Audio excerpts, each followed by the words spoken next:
Assalamualaikum warahmatullahi wabarakatuh. Pada kali ini kita akan melaksanakan pembahasan soal yang hubungannya sama elektronika fisika dasar, mungkin juga untuk tes masuk CPNS ataupun masuk BUMN untuk bekerja. Dan kita sudah sampai soal nomor 243, dan soal yang lain bisa dilihat di playlist di bawah. Itu juga sudah ada link deskripsi untuk berbagai macam soal, misalkan soal alat ukur, soal PLC, soal pneumatik, dan soal-soal yang lainnya. Di sini kami ucapkan terima kasih yang masih mengikuti channel kami, subscribe, dan kalau ada soal bisa kirim ke sini, subscribe ke sini. Terima kasih. Di sini kita melihat di sini soal yaitu pengukuran di bawah merupakan pengukuran titik-titik. A. Hambatan, B. Arus, C. Tegangan DC, E. Tegangan AC, dan E. Daya. Nah, kayak gini jelas sebenarnya ada dua cara. Ada berapa cara? Langsung tembak langsung ini adalah jawabannya hambatan. Karena apa? Ini udah ada resistor ini loh. Resistor 2 digabung.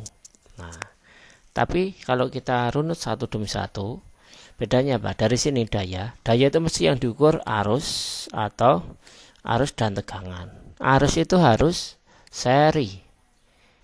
Tegangan itu alat ukurnya seri. Tegangan itu alat ukurnya harus paralel. Sehingga ini tegangan AC ini harus paralel, tegangan DC juga harus paralel, arus itu harus seri. Sedang daya itu gabungan dari duanya. Jadi mesti ada lilitan pengukuran arus dan lilitan pengukuran tegangan. Sedangkan hambatan ini ciri-cirinya adalah dia kalau mengukur dia tanpa sumber daya, yang misalkan seperti ini. Nggak ada sumber dayanya. Karena apa? Ketika ini ada sumber dayanya, maka ini dia akan mengukur dengan kemampuannya rendah ya. Jadi kalau di dalam multimeter itu sudah ada baterai. Lah baterai itu untuk mengukur ohmmeter. Jadi di dalam multimeter itu ini ada alat ukurnya gini di sini. Ini di dalam multimeter ini kotak ini. Nah, sehingga ketika untuk mengukur luar ya ini nyolokkan ini. Nah, kalau ini sampai disambung ke tegangan atau ke arus, maka jarum yang sini itu akan selalu ke kanan, istilahnya jeplak lah, istilah bahasa Jawanya, akan mentok ke kanan. Karena apa? Ketika ini dihubung singkat pun ini akan menunjuk 0 atau full ke kanan. Apalagi sampai disambung ke sumber tegangan, maka mesti cirinya adalah nggak ada sumber tegangan yang untuk digunakan untuk mengukur ohmmeter. Beda dengan arus tuh bentuknya kayak gini. Ini ada ketika ada sumber tegangan, ada resistor gitu toh. Maka pengukuran arus adalah di sini. Ini. Kalau tegangan ya di sini keluar ini.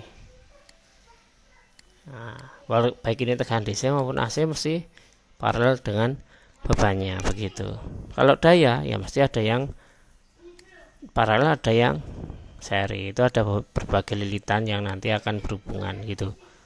Jadi kalau bikin alat ukur, misalkan mau dibikin digital ya harus pakai sensor arus, sensor tegangan untuk menghasilkan daya. Kecuali dayanya sudah pasti tetap, misalkan 220 volt cuma diukur arus dan dikalikan dengan tegangan, maka sudah mendapatkan daya. Mungkin itu saja yang bisa kami lakukan. Kurang lebihnya mohon maaf. Kalau ada soal bisa dikirim ke sini, dan kalau bisa di link di like dan subscribe sama dibagikan soal ini. Insyaallah semoga saja bermanfaat. Terima kasih sekali. Assalamualaikum warahmatullahi wabarakatuh.